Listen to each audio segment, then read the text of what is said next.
Yo, what is up guys? My name is Patrick, host of EDH Brutality, and today we're going to be going over Naked Men. Oh god. We're going to be going over Naked Men today.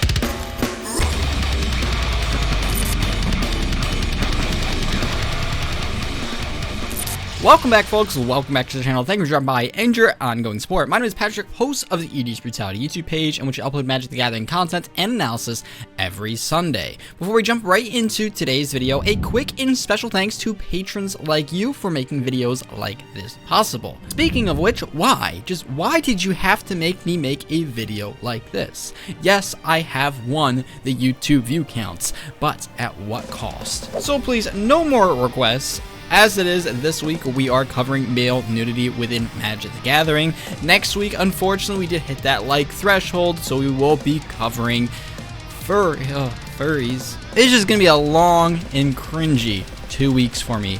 So after this, and next video, hopefully we're done. I have a feeling someone's gonna make this weird request, and it's gonna happen. What's next? You know, Magic the Gathering Tinder edition? Most breedable characters? Oh god, please. Please don't make any weird requests in the comment section. I beg of you. Although if it gets a lot of recognition, I might have to do it. Anyways, jumping right into our first Naked Man. We've got Razor Pendulum, illustrated by Zach Polinsky. And I must say, this man does not look like he's having a good time. As a matter of fact, I don't think he has any time left given the situation he is in. That might be me if I'm not careful here on YouTube, but we'll enjoy it while it lasts. Up next, we have Kami of the Crescent Moon, illustrated by Daryl Ritchie. And my goodness, the only reason why it's a Crescent Moon is this man ate the whole moon. Now, the funniest part behind this card is not only is it a fully naked spirit or god, but the moon is also glistening on his body. I mean, just look at those highlights on him. The man is radiating. Up next, we have Festering Evil. Just like you for making me do this video. Just why? Why? As a matter of fact, this was my exact reaction when my comment got 10 likes.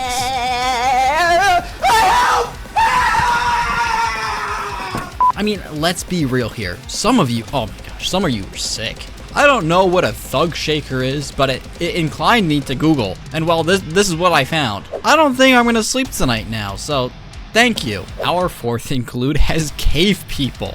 Just like the gremlins that got that comment to force me into this video. So, illustrated by Drew Tucker. I really enjoy this card for what it is. Is it good?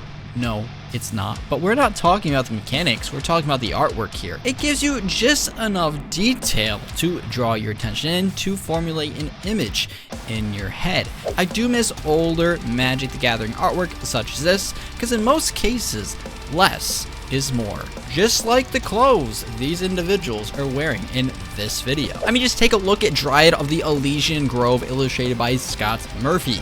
The character is quite literally emanating. He may as well be a cosmic skin in League of Legends. As a matter of fact, I really do enjoy the vines and how they entwine around this specific character.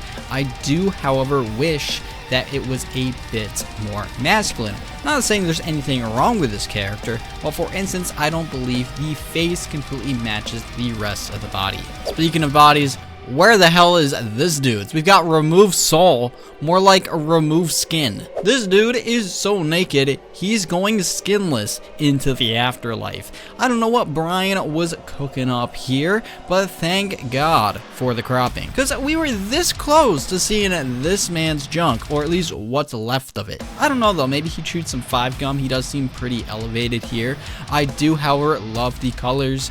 Not to mention the muscles, my goodness. I mean, this guy is absolutely shredded. And I think by removing his skin, he's taking his shred to the next level. Our seventh include for the day happens to be none other than Guardian Angel, illustrated by Instamatics. Upon first glance, I did mistake this for a female character. However, upon closer inspection, I did identify it as a man. That's right, it's not a chick, it has a dick. Now, what I really enjoy about this art is the color palette. It's not often that you see reds and yellows mixed together so heavily, in a game such as Magic the Gathering. Not to mention, even with this warmer palette, details still are able to be seen, whether to the hair, wings, or even contours in highlights of this specific character. Moving on, we have Earth Elemental, illustrated by Dan Fraser, with flavor text of Earth Elementals have the eternal strength of stone and the endurance of mountains. Primordially connected to the land they inhabit, they take a long-term view of things, scorning the impetuous haste of short-lived mortal creatures. My goodness, was that a mouthful. But you know, this Earth Elemental also seems just as surprised. I really enjoy the sharp lines of this specific design, yet still retaining that humanoid form. Up next, we have Imprison, illustrated by Christopher Rush. Now, this is a rather controversial card within the Magic the Gathering community, as you could probably guess why. Now, subject aside, what I really enjoy about this artwork is the use of its shadows. The artwork itself is rather light, but with the presence of shadows, it is able to give it some sort of depth. And just like Imprisonment, the figures proportions as well just seem unnatural, making the artwork all hit that much harder. Okay, that card was a little dark for us. Let's go to something a little brighter. Speaking of which, Holy Light, illustrated by Drew Tucker. Holy Light aside, look at the ass. This man is caked up. Is it a good ass? Well, I'll let you decide. It is an ass, and it's on a Magic card, so here we are. You're watching a video about naked men, and I'm making a video about naked men. It doesn't get much lower than this. Unless it's next week, of course, because then, well, we're going to be talking about furries, and I'm really not looking forward to that. Furry, it refers to someone interested in animals with human qualities. Now, they dress up like this as a Our 11th card within today's video happens to be Ydwen Efreet, once again illustrated by Drew Tucker. Makes me believe that this is the caked up character in Holy Lights. Of course, you know, it might not be. They do share the same artist, so the color palette is bound to be similar. Now, I don't know exactly what this character is doing.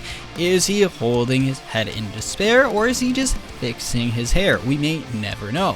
One thing that is apparent, however, is it does appear he does have gynecomastia. I mean, just look at those pepperonis. Pizza time. This is why I didn't want to make this video. Moving on, we've got Alluring Scent. Finally, a card we can talk about. Illustrated by Melissa A. Benson, with flavor text of no earthly armor is protection against this sweetness. And my goodness, just look at the colors used here. We've got a very enticing floral bed that this character is laying in, and then you do have the flora covering up this specific elf, so it is not too revealing. This, in fact, was the card that gave me the idea for this video, and unfortunately, that rabbit hole has been very disappointing. But it makes me wonder, why is this specific character posing like this? And second of all, it can't be very comfortable. Nonetheless, Melissa did a fantastic job once again filling up her world in a captivating image. This, without a doubt, is my favorite artwork within today's video. At the number 13 spot, we have good old Marsh Goblins, illustrated by Quentin Hoover, with flavor text of even the other goblin races shun the Marsh Goblins, thanks to certain unwholesome customs they practice. And I really want to know what these said customs are, because this man looks disgusting. For some reason, he's straddling, or at least caressing, this weird looking vine. But that aside, I'm very interested in the color choice within this illustration here. It's very washed out, very monotone. You simply have grays in different shades of red. I can't really tell if I love it or hate it. Moving on, we have Bone Shaman, once again illustrated by Ansted Maddox, with flavor text of rattle me bones as I cross the floor and the bones in your grave will rattle no more. It is somewhat comical, however. He is holding a skull in a way you would hold a bowling ball. Bowling aside, I do really enjoy the artwork of this, but not necessarily the figure in the foreground, but more so the background and how it complements the overall piece. You can see we do have what looks like the silhouette of a volcano, and it really sets this character off with a nice deep contrast. The runner-up within today's video happens to be a newer card printed, being Bearscape, illustrated by Ricardo Bessa. This is a controversial card in recent times due to the subject matter of the artwork. What I do enjoy about this, however, subject matter aside, is the creativity within the background. You have bears being literal clouds, as well as the bear sitting on the rock ever so cutely. However, this is not about the bears, and we are talking about naked men. And thank goodness for the hot springs being rather murky, because I do not want to potentially see what could be going on in the foreground.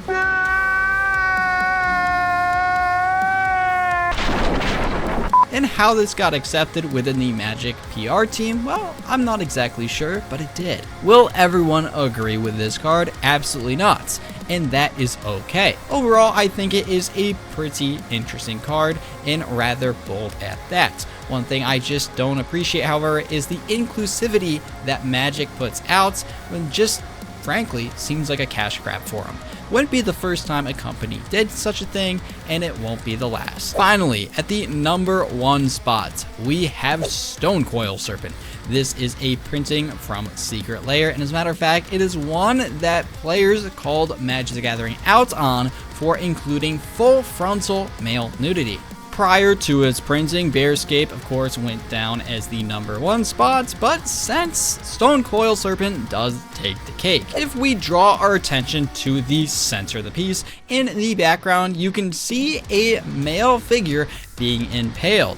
But that is not the issue here. It is the issue of the fact that it is not wearing any clothes, as well as you can see its full phallic member. Overall, it's a pretty comical situation because in all the history of Magic the Gathering, there has never been full frontal nudity such as this. Not only that, but upon discovery, how did Wizards of the Coast correct the matter? Well, none other than removing the character entirely. That's right, the card is still out. However, this time there is no figure being impaled on the stick. And with that, we will conclude today's video. Thank God. It was painful to make. But exciting news, yesterday I did record my very first in-person EDH match, which I am now in the process of editing. I'll be streaming the live edits over on my Twitch channel. If you want to take a look at that, feel free to do so down in the description below. But that's it from me. So as always, if you want to stay tuned for future videos here on the channel, make sure you like, subscribe, and hit the bell down in the bottom right hand corner of your screen. And with that being said, my name is Patrick, host of EDH Brutality. I thank you for watching, hope you enjoyed, and I'll see you in the next video. Peace out, guys.